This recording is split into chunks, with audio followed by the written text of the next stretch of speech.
Good afternoon. Welcome to the TheoTrade afternoon video. I'm Blake Young. Today is July 30th, 2026, and we're going to talk about, yes, the broad market, but longer term trades in housing. And we'll get to that here in a moment, but I do want to highlight something that's gone on the S&P today. Yesterday was Fed day. We had no rate hikes, and the market yet treated this as bad news and pushed this all the way down because I believe that Warsh was very, very clear in that he's going to fight inflation aggressively and trying to get it back to 2%. Now that's going to require either selling of bonds and raising rates that way or raising rates in the future. And so the market responded that way and slammed it down right into our buyer zone, almost perfectly into that buyer zone, almost to the target of that monkey bar, almost to the channel.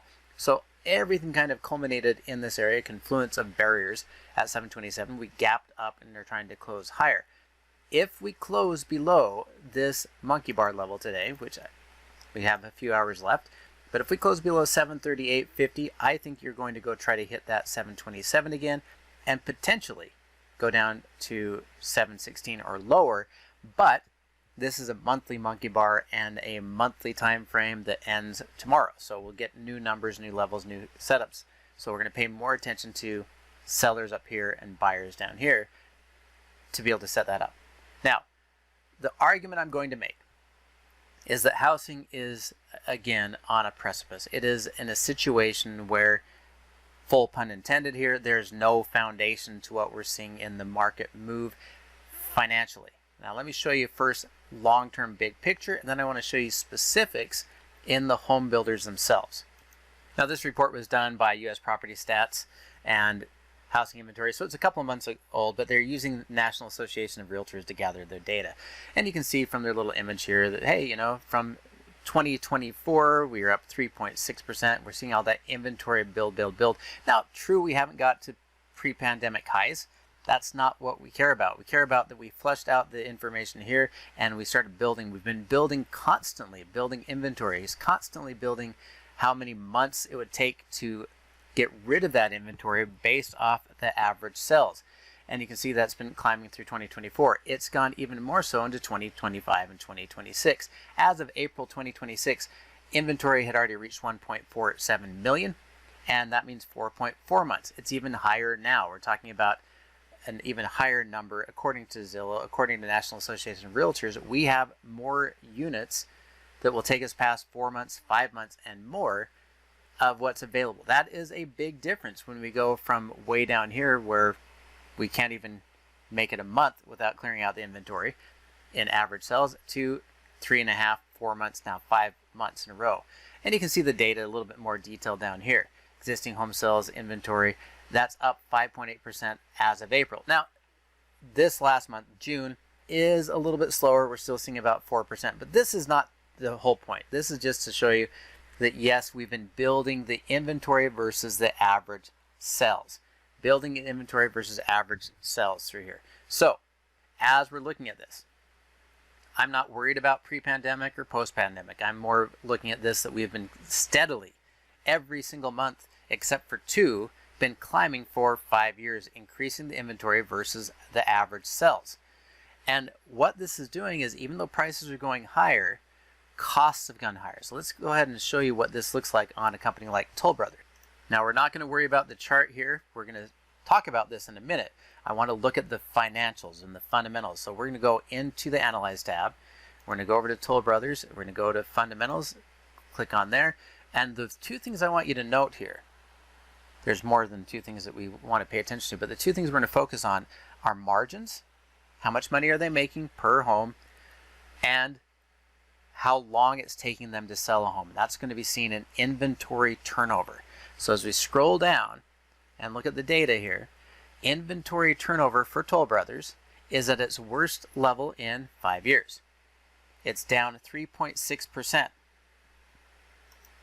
What this tells us is just a couple of years ago, they would basically build and sell everything they had in their inventory, or 93% of everything they had in their inventory, once a year.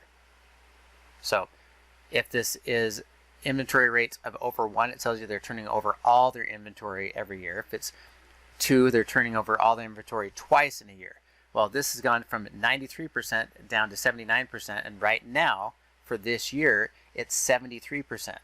So what does that tell you? It tells you we went from taking 12.9 months, so almost 13 months to sell all of your inventory, turn it over from what you built and sold, to now taking 16.25, so 16 and a quarter months, 16 months and a week to turn over that same inventory. So we have slowed down dramatically. We're almost at 4 months more time, actually 4.5 months, more time to turn over the inventory. We've slowed down dramatically. And not only that, what we make per home and our net profit margins is down 15% from what it was last year alone. We peaked out and we're losing money. So as prices are going higher and costs are going higher, that means that our costs to build are going higher and faster than the cost or collections we're making or the premium we're making when we sell the home. So even though prices have gone higher, costs to build the home have gone higher faster. That's the first problem. And secondly, at the higher prices, we're selling less homes. We've slowed down dramatically, where it's taking 4.5 more months to clear out our inventory than average. And it's not limited to Toll Brothers. Look at DR Horton.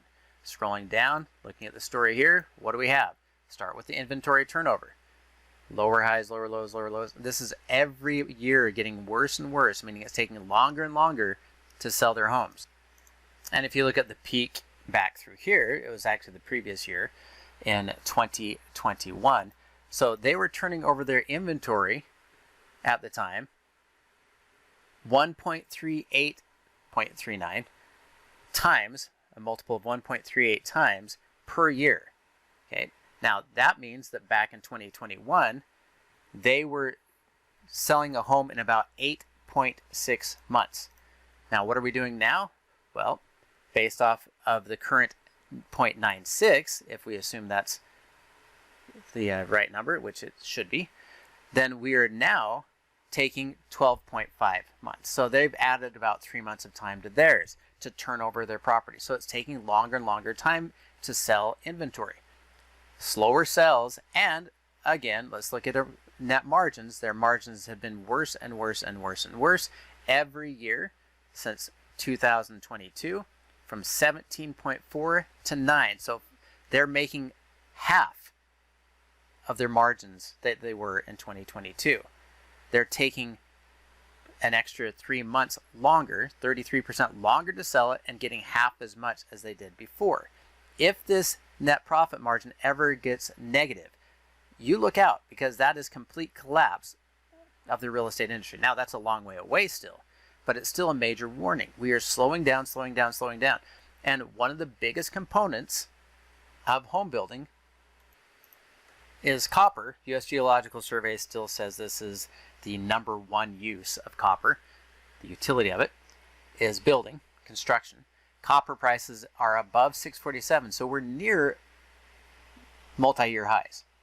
We're near those top levels on copper prices, despite the fact that we are seeing a slowdown economically in the world.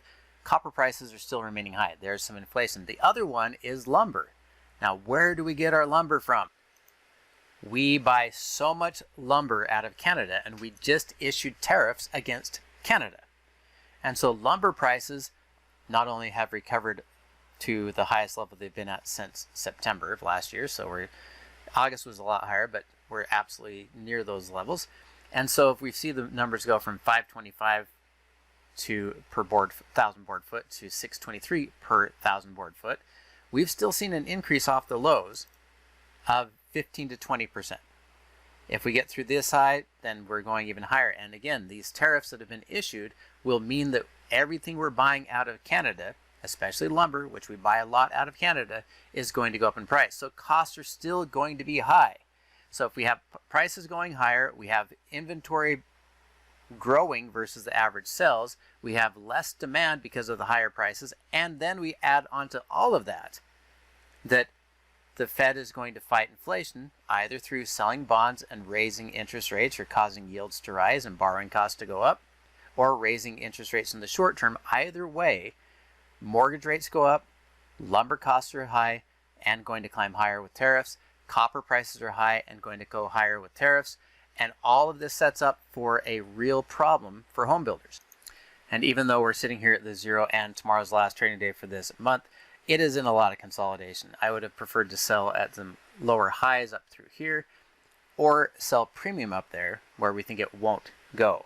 So if I can sell premium above 159, that would be a good trade. If we go over to the trade tab and we go in and sell a delta near 40, the 155s, we buy the next strikeout. Now this is only 3 weeks, so this would be a shorter time frame.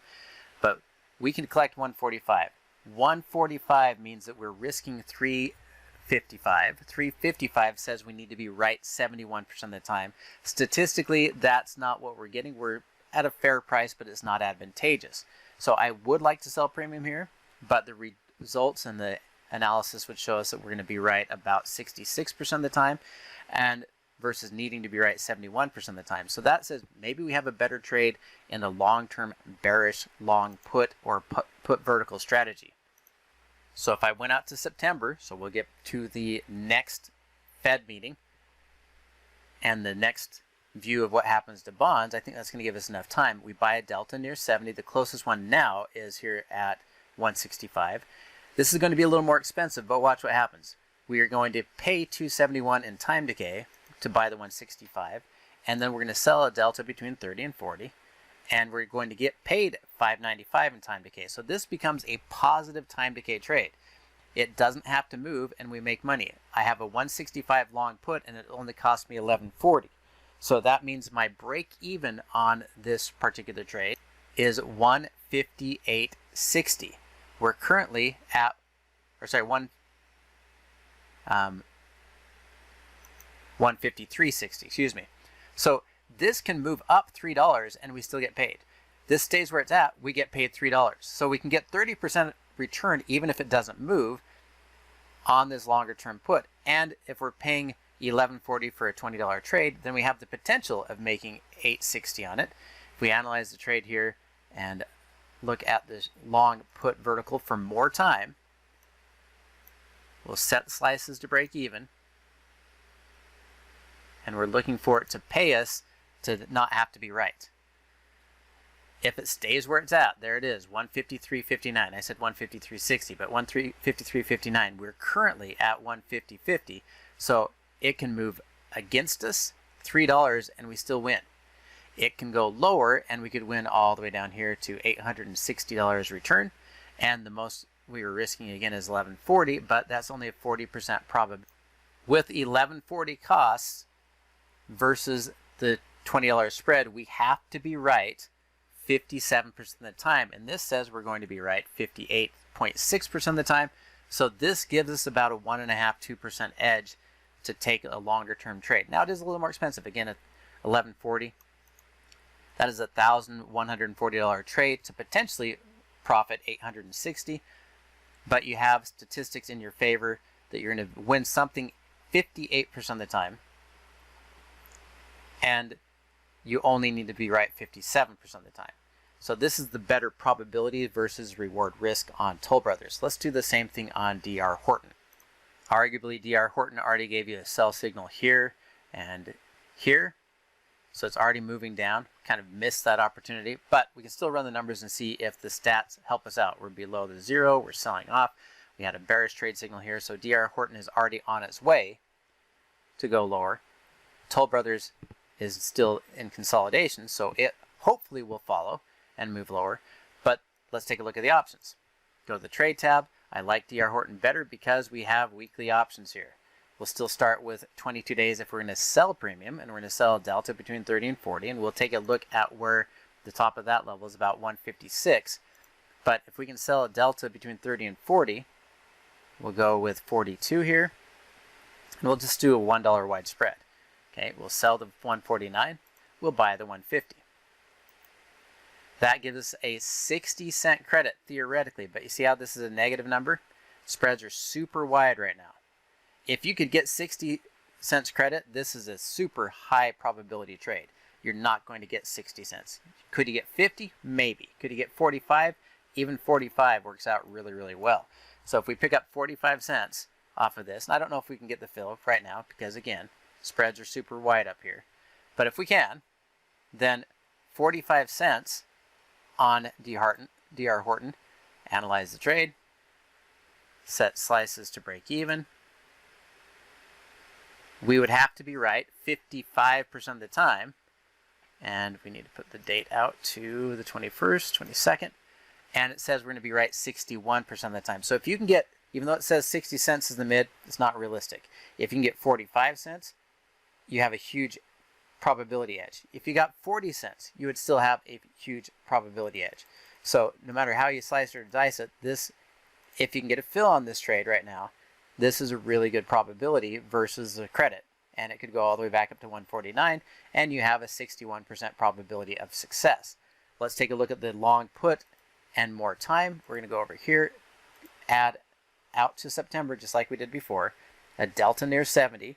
We're going to pay $2.80, almost identical in prices as what we just saw in Toll Brothers. We'd buy the 160 for a delta near 70 and pay $2.80 of time decay, and we'd sell a delta between 30 and 40, where we're getting at least $2.80.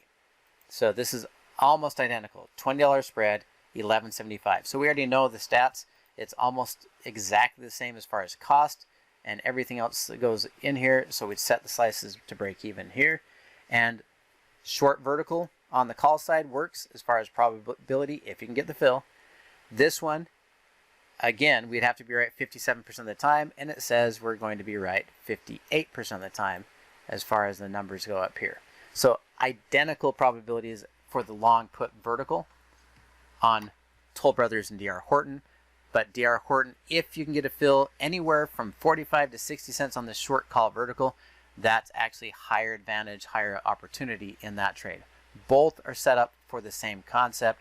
Fundamental analysis backing it. Selling off is more likely as their margins get tighter and tighter, as costs go higher and higher, and as inventories build, which means that they're going to be a lot slower in selling those properties and taking 20-30% more time to sell their inventory. So if they're taking 20 to 30% more time, that's a reduction of total revenues by 20 to 30% per year, and it's also 50% less net margin than it was just 5 years ago. This is why I'm looking for very bearish trades on home builders over the next few weeks to possibly through the rest of the year. Now that's going to do it for me. Thank you for watching, and we'll talk to you again next week.